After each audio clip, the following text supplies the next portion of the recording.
రాయలసీమ వాళ్ళకి ఇది ఒక ఎమోషన్ అనుకోండి. ఇది తెలియని వాళ్ళు ఇంకా తినని వాళ్ళు ఉండరంటే నమ్మండి. అయితే ఇంటికి ఎక్కువగా చుట్టాలు వచ్చినప్పుడు మా రాయలసీమ వాళ్ళకి ఫస్ట్ గుర్తొచ్చేది ఈ ఉగ్గానినే. టేస్టీగా ఎలా చేసుకోవాలనేది మీకు కూడా చూపిస్తాను రండి. ఫస్ట్ అయితే కావాల్సినన్ని బొరుగులు తీసుకొని ఒక 5 నిమిషాల పాటు నీళ్ళలో నానబెట్టుకోవాలి. నానిపోయిన తర్వాత బొరుగుల్ని ఇలా నలిపి చూస్తే మెత్తగా అవ్వాలి.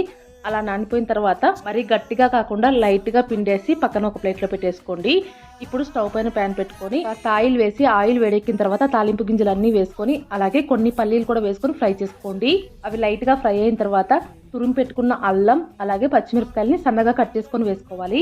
అలాగే సన్నగా కట్ చేసి పెట్టుకున్న ఉల్లిపాయలు ఇంకా సన్నగా కట్ చేసి పెట్టుకున్న ఒక చిన్న టమాటా వేసుకొని ఇవన్నీ వేగడం కోసం కాస్త ఉప్పు కూడా వేసి అన్ని బాగా ఫ్రై అయిపోయిన తర్వాత కరివేపాకు పసుపు కూడా వేసి ఇంకొద్దిసేపు ఫ్రై చేసుకొని ముందుగానే పిండి పెట్టుకున్న బొరుగులు వేసుకొని బాగా కలిపేసుకోవాలి. ఫైనల్ గా కాస్త కొత్తిమీర నిమ్మరసం వేసుకొని కలిపేసుకొని పప్పుల పొడి వేసుకొని తిన్నారంటే సూపర్ గా ఉంటది. ట్రై చేయండి. అలాగే వీడియో నచ్చినట్లయితే లైక్ అండ్ సబ్స్క్రైబ్.